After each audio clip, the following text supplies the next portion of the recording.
Hi ನಮಸ್ಕಾರ ಎಲ್ಲರಿಗೂ ಜ್ಯೋತಿಷ್ಯ ಬೆಳಕು ಚಾನಲ್ಗೆ ಸ್ವಾಗತ ಸುಸ್ವಾಗತ. ಸ್ನೇಹಿತರೆ, ಇವತ್ತಿನ ಒಂದು ವಿಡಿಯೋದಲ್ಲಿ ಜೂನ್ ಮೊದಲ ದಿನದಿಂದಲೇ ಸ್ನೇಹಿತರೆ ಮೇಷರಾಶಿಯವರೆಗೆ ಸಾಕಷ್ಟು ಬದಲಾವಣೆಯನ್ನು ಇಂದಿನಿಂದ ನೋಡಲಿದ್ದೀರಿ. ಯಾವುದರ ಬಗ್ಗೆ ಎಚ್ಚರಿಕೆ ವಹಿಸಬೇಕು ಮೇಷರಾಶಿಯವರಿಂದ ಕಂಪ್ಲೀಟ್ ಆಗಿ ಇದೇ ವಿಡಿಯೋದಲ್ಲಿ ತಿಳಿಸ್ಕೊಡ್ತಾ ಹೋಗ್ತೀನಿ. ಇದನ್ನೆಲ್ಲ ಕಂಪ್ಲೀಟ್ ಆಗಿ ತಿಳ್ಕೋಬೇಕು ಮೇಷರಾಶಿಯವರು ಅಂದರೆ ಎಲ್ಲೂ ಕೂಡ ವಿಡಿಯೋನ ಸ್ಕಿಪ್ ಮಾಡಬಾರ್ದು. ಅಂದರೆ ವಿಡಿಯೋನ ಕಟ್ ಮಾಡಿ ಓಡಿಸ್ಕೊಂಡೋಗಿ ನೋಡ್ತೀನಿ ಅಂದರೆ ಫುಲ್ ಇನ್ಫಾರ್ಮೇಷನ್ ಅರ್ಥ ಆಗಲ್ಲ. ಸೊ ಹಾಗಾಗಿ ಎಲ್ಲ ವಿಡಿಯೋದಲ್ಲೂ ತಿಳಿಸ್ತಾ ಇರ್ತೀನಿ.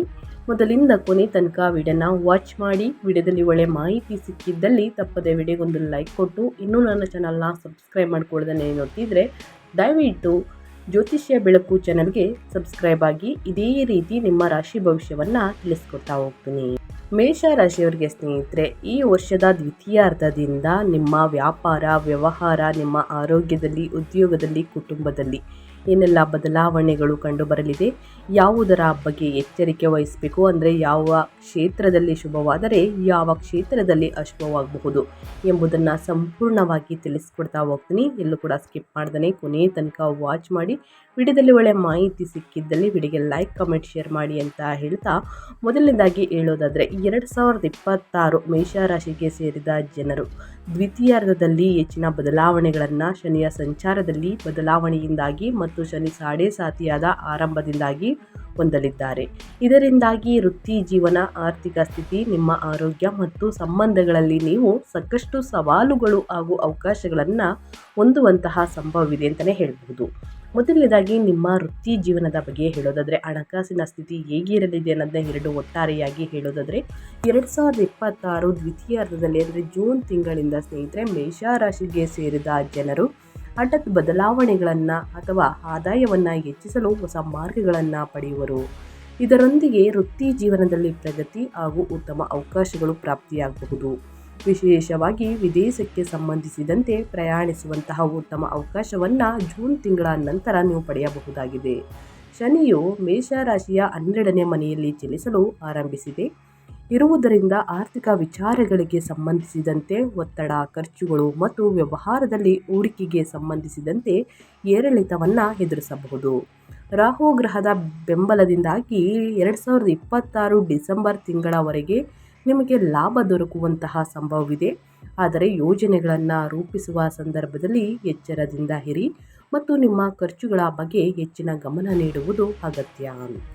ಇನ್ನು 2026ರಲ್ಲಿ ಜೂನ್ ತಿಂಗಳಿಂದ ಮೇಷರಾಶಿಯವರು ಹೆಚ್ಚಿನ ಬದಲಾವಣೆಯನ್ನು ಹೊಂದಲು ಕಾರಣ, ಶನಿಯು 2 ಬಾರಿ ತನ್ನ ಚಲನೆಯನ್ನು ಬದಲಾಯಿಸುತ್ತಿದ್ದಾನೆ. ಮೊದಲನೇದಾಗಿ ಶನಿ ಸಾಡೆ ಸಾತಿಯಾದ ಮೊದಲನೇ ಚರಣ ಮೇಷರಾಶಿಯವರಿಗೆ ಮತ್ತು ಮೀನರಾಶಿಯವರಿಗೆ ಸಾಡೆ ಸಾತಿಯಾದ ಅಂತಿಮ ಚರಣ ನಡೆಯುವುದು. ಇದರಿಂದಾಗಿ ಆರ್ಥಿಕ ವಿಚಾರಗಳಿಗೆ ಸಂಬಂಧಿಸಿದಂತೆ ಸಾಕಷ್ಟು ಏರಿಳಿತವನ್ನು ಹೊಂದುವುದರೊಂದಿಗೆ ವೈಯಕ್ತಿಕ ಜೀವನದಲ್ಲಿ ಹಲವು ಗೊಂದಲಗಳು ಎದುರಾಗಬಹುದು ಸ್ನೇಹಿತರೆ. ಇನ್ನು ನಿಮ್ಮ ಸಂಬಂಧಗಳು ಮತ್ತು ವೈಯಕ್ತಿಕ ಜೀವನದ ಬಗ್ಗೆ ಹೇಳೋದಾದರೆ ಏನೆಲ್ಲ ಬದಲಾವಣೆಗಳು ಕಂಡು ಬರಲಿದೆ, ಯಾವುದರ ಬಗ್ಗೆ ಬಹಳಷ್ಟು ಎಚ್ಚರಿಕೆ ವಹಿಸಬೇಕು ಅಂದರೆ 2026 ವರ್ಷದ ದ್ವಿತೀಯಾರ್ಧವು ಪ್ರೀತಿ ಮತ್ತು ಸಂಬಂಧಗಳಿಗೆ ಸಂಬಂಧಿಸಿದಂತೆ ಉತ್ತಮವಾಗಿರಲಿದೆ. ಆದರೆ ಇದರ ನಂತರ ಸಮಯವು ಸ್ವಲ್ಪ ಏರಿಳಿತಗಳಿಂದ ಕೂಡಿರಬಹುದು. ಇದಕ್ಕೆ ಕಾರಣ ಶನಿ ಮತ್ತು ಕೇತುವಿನ ಪ್ರಭಾವವಾಗಿದೆ. ಈ ಸಂದರ್ಭದಲ್ಲಿ ಮೇಷರಾಶಿಗೆ ಸೇರಿದ ಜನರು ಭಾವನಾತ್ಮಕ ನಿರ್ಧಾರವನ್ನು ತೆಗೆದುಕೊಳ್ಳುವಾಗ ಬಹಳ ಎಚ್ಚರದಿಂದಿರಬೇಕಾಗುತ್ತದೆ. 2026 ಮತ್ತು 2027 ವರ್ಷದಲ್ಲಿ ಸಂಬಂಧಗಳಲ್ಲಿ ಮತ್ತು ವೈವಾಹಿಕ ಜೀವನದಲ್ಲಿ ನೀವು ಹಲವು ಏರಿಳಿತವನ್ನು ಎದುರಿಸಬೇಕಾಗಿ ಬರಬಹುದು ಸ್ನೇಹಿತರೆ. ಕುಟುಂಬ ಮತ್ತು ಸಾಮಾಜಿಕ ಸಂಬಂಧಗಳ ಮೇಲೆ ಶನಿಯ ಪ್ರಭಾವವು ಈ ಅವಧಿಯಲ್ಲಿ ಇರಲಿದೆ. ಹಾಗಾಗಿ ನೀವು ಜವಾಬ್ದಾರಿಯುತವಾಗಿ ನಿರ್ಧಾರವನ್ನು ತೆಗೆದುಕೊಳ್ಳುವುದರೊಂದಿಗೆ ಉತ್ತಮ ಸಂವಹನವನ್ನು ಹೊಂದುವುದು ಅಗತ್ಯವಾಗುತ್ತದೆ. ಇನ್ನು ಮೇಷರಾಶಿಯವರ ಆರೋಗ್ಯದ ಬಗ್ಗೆ ಹೇಳೋದಾದರೆ ಏನೆಲ್ಲ ಬದಲಾವಣೆಗಳು ಕಂಡು ಬರಬಹುದು, ಯಾವುದರ ಬಗ್ಗೆ ಎಚ್ಚರಿಕೆ ವಹಿಸಬೇಕು ಅಂದರೆ ಆರೋಗ್ಯ ಮತ್ತು ಆಧ್ಯಾತ್ಮಿಕತೆ ಬಗ್ಗೆ ಹೇಳೋದಾದರೆ ಆರೋಗ್ಯಕ್ಕೆ ಸಂಬಂಧಿಸಿದಂತೆ ಮೇಷರಾಶಿಗೆ ಸೇರಿದ ಜನರು 2026ರಲ್ಲಿ ಜೂನ್ ತಿಂಗಳಿಂದ ಸ್ಥಿರತೆಯನ್ನು ಹೊಂದಬಹುದು. ಆದರೆ ಮುಂದಿನ ಕೆಲವು ವರ್ಷಗಳಲ್ಲಿ ಶನಿ ಸಾಡೆ ಸಾತಿಯ ಮತ್ತು ಶನಿಯ ಪ್ರಭಾವದಿಂದಾಗಿ ತಲೆನೋವು, ಸುಸ್ತು ಇತ್ಯಾದಿ ಆರೋಗ್ಯದ ಸಮಸ್ಯೆಗಳು ಎದುರಾಗಬಹುದು. ಆಧ್ಯಾತ್ಮಿಕ ವಿಚಾರಗಳಿಗೆ ಸಂಬಂಧಿಸಿದಂತೆ ಈ ಅವಧಿಯಲ್ಲಿ ನೀವು ಹೆಚ್ಚಿನ ಆಸಕ್ತಿಯನ್ನು ಹೊಂದಬಹುದು.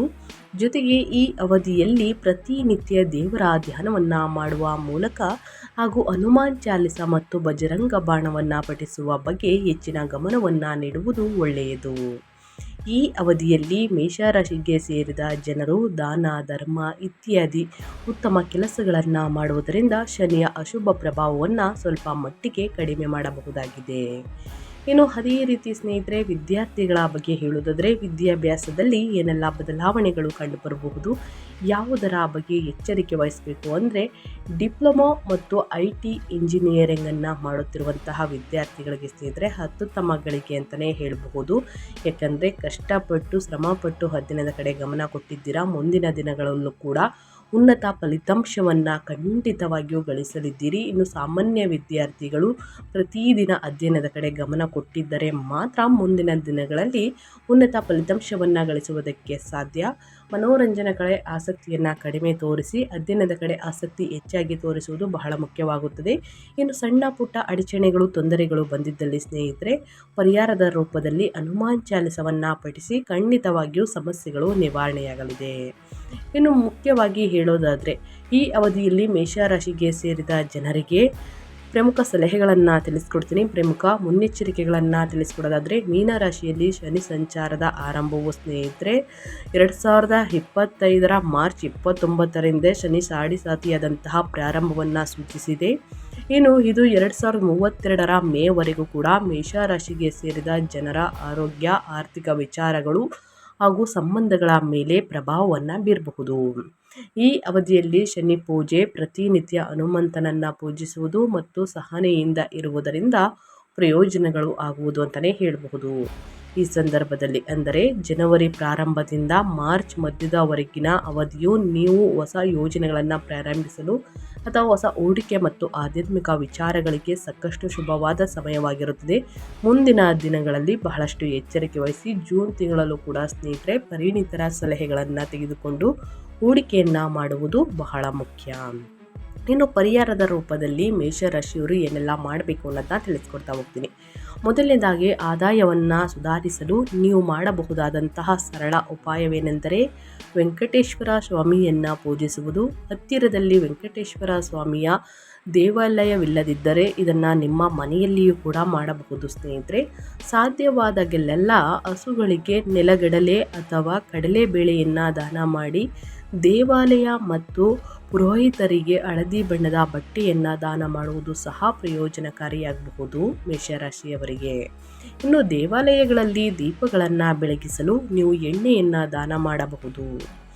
ದೀಪಾರಾಧನೆ ದೀರ್ಘಾವಧಿಯಲ್ಲಿ ನಿಮ್ಮ ಗಳಿಕೆಯನ್ನು ಹೆಚ್ಚಿಸುತ್ತದೆ. ಮದುವೆಯ ವಿಚಾರದಲ್ಲಿ ತುಂಬ ಜಾಗರೂಕರಾಗಿರಿ ಮತ್ತು ವಿವಿಧ ಮೂಲಗಳಿಂದ ಜಾತಕವನ್ನು ಪರಿಶೀಲಿಸಿ ಮಂಗಳವಾರದಂದು ದುರ್ಗಾ ದೇವಿ ಮತ್ತು ಹನುಮಂತನನ್ನು ಪೂಜಿಸಿ. ಧರಿಸಬೇಕಾದಂತಹ ರುದ್ರಾಕ್ಷ ತ್ರಿಮುಖಿ ರುದ್ರಾಕ್ಷಿಯನ್ನು ಧರಿಸಿ. ಕೇಳಿದ್ರೆ ಕೊಡ್ತಾರೆ ಸ್ನೇಹಿತರೆ. ಅದೃಷ್ಟದ ರತ್ನ ಬಂದು ಅವಳ ಮಂಗಳವಾರ ಇದನ್ನು ಧರಿಸಿ ಸುಬ್ರಹ್ಮಣ್ಯ ಸ್ವಾಮಿಯನ್ನು ಪೂಜಿಸಿ ಮೇಷರಾಶಿಯವರು. ಸ್ನೇಹಿತರೆ ಏನೆಲ್ಲ ಮಾಡಬೇಕು, ಮೇಷರಾಶಿಯವರು ಯಾವ ರೀತಿ ಪರಿಹಾರವನ್ನು ಮಾಡಬೇಕು, ಯಾವುದರ ಬಗ್ಗೆ ಮುನ್ನೆಚ್ಚರಿಕೆಗಳನ್ನು ತೆಗೆದುಕೊಳ್ಬೇಕು ಅನ್ನೋದನ್ನ ಕಂಪ್ಲೀಟಾಗಿ ತಿಳಿಸ್ಕೊಟ್ಟಿದ್ದೀನಿ. ಇದರ ಬಗ್ಗೆ ಏನೇ ಡೌಟ್ಸ್ ಇದ್ದರೂ ಕೂಡ ತಪ್ಪದೇ ಕಮೆಂಟ್ ಮಾಡಿ, ಖಂಡಿತವಾಗಿಯೂ ಆನ್ಸರ್ ಮಾಡ್ತೀನಿ ಅಂತ ಹೇಳ್ತಾ ನಾನು ವಿಡಿಯೋನ ಎಂಡ್ ಮಾಡ್ತಾ ಇದ್ದೀನಿ. ಇವತ್ತಿನ ಒಂದು ವಿಡಿಯೋದಲ್ಲಿ ಸಂಪೂರ್ಣ ಮಾಹಿತಿ ಸಿಕ್ಕಿದ್ದಲ್ಲಿ, ಈ ವಿಡಿಯೋ ಯೂಸ್ಫುಲ್ ಅನಿಸಿದ್ದಲ್ಲಿ ದಯವಿಟ್ಟು ವಿಡಿಯೋಗೆ ಲೈಕ್ ಮಾಡೋದನ್ನ ಮರ್ತಿದ್ರೆ ಲೈಕ್ ಮಾಡಿ. ಇನ್ನೂ ನನ್ನ ಚಾನಲ್ನ ಸಬ್ಸ್ಕ್ರೈಬ್ ಆಗಿಲ್ಲ ಅಂದರೆ ಜ್ಯೋತಿಷ್ಯ ಬೆಳಕು ಚಾನಲ್ಗೆ ಸಬ್ಸ್ಕ್ರೈಬ್ ಆಗಿ. ಇದೇ ರೀತಿ ನಿಮ್ಮ ರಾಶಿ ಭವಿಷ್ಯಗಳನ್ನು ತಿಳಿಸ್ಕೊಡ್ತಾ ಹೋಗ್ತೀನಿ ಅಂತ ಹೇಳ್ತಾ ನಿಮಗೂ ಮತ್ತು ನಿಮ್ಮ ಕುಟುಂಬಕ್ಕೆ ತುಂಬಾ ಒಳ್ಳೆಯದಾಗಲಿ. ದೊರೆಗೆ ದೊಡ್ಡವರ ಆಶೀರ್ವಾದ ಸಿಗಲಿ, ಸಿದ್ದಪ್ಪಾಜಿಯ ಕೃಪೆ ನಿಮ್ಮ ಮೇಲಿರಲಿ ಅಂತ ಹೇಳ್ತಾ ಮತ್ತೊಂದು ವಿಡಿಯೋ ಜೊತೆ ಮತ್ತೊಂದು ಹೊಸ ಭವಿಷ್ಯದಲ್ಲಿ ಸಿಗ್ತೀನಿ. Thank you for watching.